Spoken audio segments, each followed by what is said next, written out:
my name is heatlh, and today I wanted to talk about the way superheroes are portrayed in today's media, specifically on the mental health side.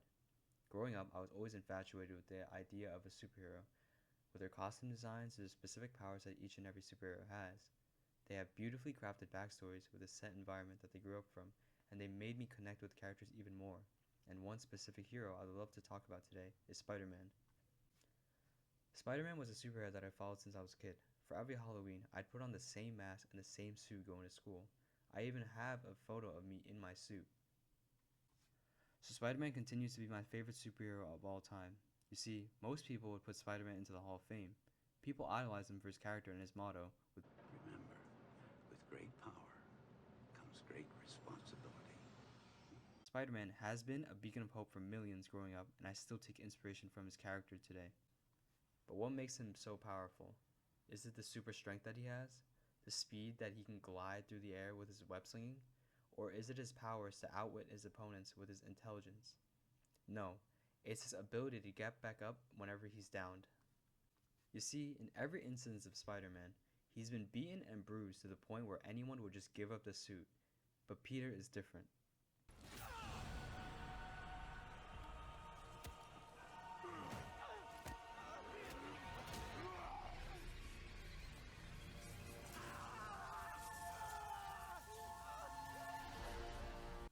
The responsibility of being a superhero is taxing not only physically but mentally and emotionally, especially for Peter Parker, a high school teenager still trying to maintain a double life.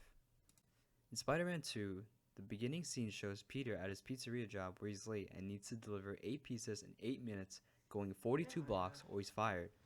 This foreshadows the rest of the movie to where he's really lost control over his own life, deciding on who he really is. It helps maintain the Later in the movie, he loses his powers while swinging midair.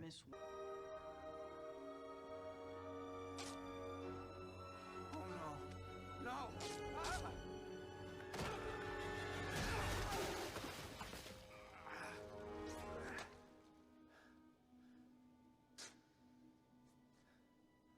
Why is this happening to me?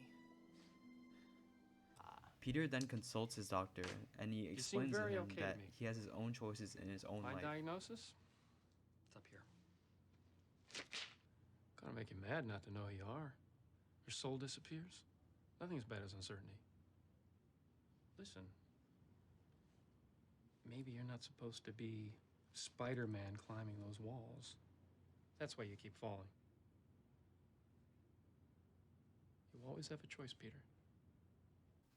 On the mental health side of things, Peter has gone through a lot.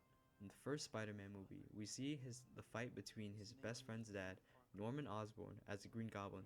In the end, Norman kills himself with a glider trying to kill Peter.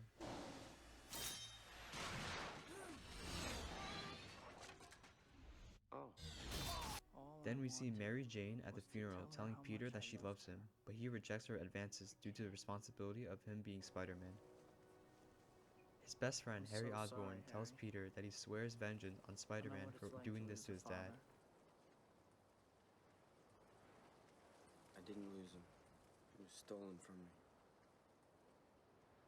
One day Spider-Man will pay. I swear on my father's grave, Spider-Man will pay. This results in the loss of Peter's powers, and I believe that Peter Parker has PTSD. For a person to qualify for PTSD, he has to have exposure to threatened death, injury, or sexual violation, psychological stress, changes in psychological stability, and changes in physical ability. And we can clearly see all of those because he's lost both father figures in the first movie. Psychological stress where he can't sleep or has these dreams and can't take control of his life. Psychological stability where he has flashbacks of Uncle Ben. Difficulty maintaining close relationships like with Mary Jane. Psychological stability where he has flashbacks of Uncle Ben. Not only does a person have to qualify for just one trait to be diagnosed with PTSD, Peter qualifies for every trait possible. After the doctor told Peter that he has a choice over his own life, Peter chooses to give up the suit in order to focus on himself. He starts to get a hold of his life. With his grades going up, he finally goes to see Mary Jane's play, and he finally gets his job under control. We see Peter gradually trying to improve his life again with IPT, or interpersonal psychotherapy. Interpersonal psychotherapy is where you focus on the conflicts in relationships with the people around you, life changes, grieving and loss, and difficulty maintaining or starting relationships. Line is tau equals 0. The eigenvalues are someone, please. 0.23 electron volts. Who knows? Now that I've got Peter out of the way, I want to talk about a hero that's relatively new. His name is Mark, and his superhero name is Invincible. He's a teenager with a superhero dad named Nolan, or Omni-Man, that is the strongest being on Earth. As he grows up, he develops powers just like his father, and Mark says, "I want to be just like you." I want to do what you do. I want to be just like you. You will be, son. Later down in the series, we find out that Mark's dad, Omni-Man, isn't really a good guy, and he's just an alien trying to conquer Earth. After a long season 1 of beatings and bruises, Mark fights his own dad because his dad reveals his plan to try to get his son on board with conquering Earth. And now, we need to get Earth ready to join the Viltrum Empire. In the end of season 1, Omni-Man wins the fight, but it's what Mark says to him that what makes him win the war. You're fighting so you can watch everyone around you die. Think, Mark. You'll outlast every fragile, insignificant being on this planet. You'll live to see this world crumble to dust and blow away. Everyone and everything you know will be gone. What will you have after 500 years? You, Dad. I still have you.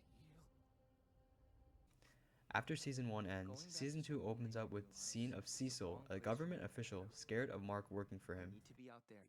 I can save lives. You did. You saved a ton of them. But you also went through an emotional tumble dryer, and I need to know your head stopped spinning before I let you back in the game, so no. Not yet. You can't stop me. I don't need your permission to be a superhero. You know who else said that to me? I'm not my dad. I'm not my dad. Mark experiences PTSD daily in fears of becoming his father. I always wanted to be my dad. What if that happens? What if I become him and I don't even know it? I don't get Mark to be talks to his I'm girlfriend far from Amber the problem. about what happened during the fight with The his reason all dad. those people in He Chicago brings up that died. it's all his fault that all the people died in Chicago, and he has to carry all the guilt around with him. Not only does this Make check it up off for all one the box, but mistakes. this checks off You all didn't 3 kill those boxes with the people, Mark. reoccurring memories, Omni-Man distressing did. thoughts, and the physical But I signs of didn't save stress. them. Down the line, Mark doesn't use much force because he's scared of the power he holds, but in the season finale, Mark doesn't hold back. Stop holding back, or you're gonna get us both killed. Although Mark reassures that he won't become like his dad, he shows fits of rage that consume him in order to protect his friends and family.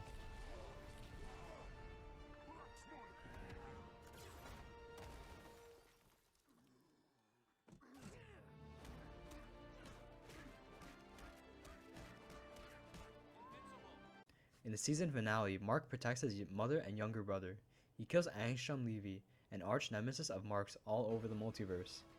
As they fight, Angstrom Levy repeats that he's stronger than Mark thinks, but Mark overestimates his strength and ends up killing him. The ones who rebuilt my body? They also improved it!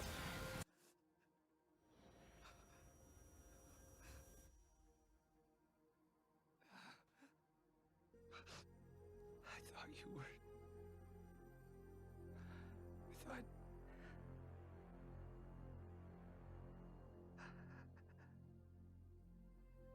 I thought you were stronger.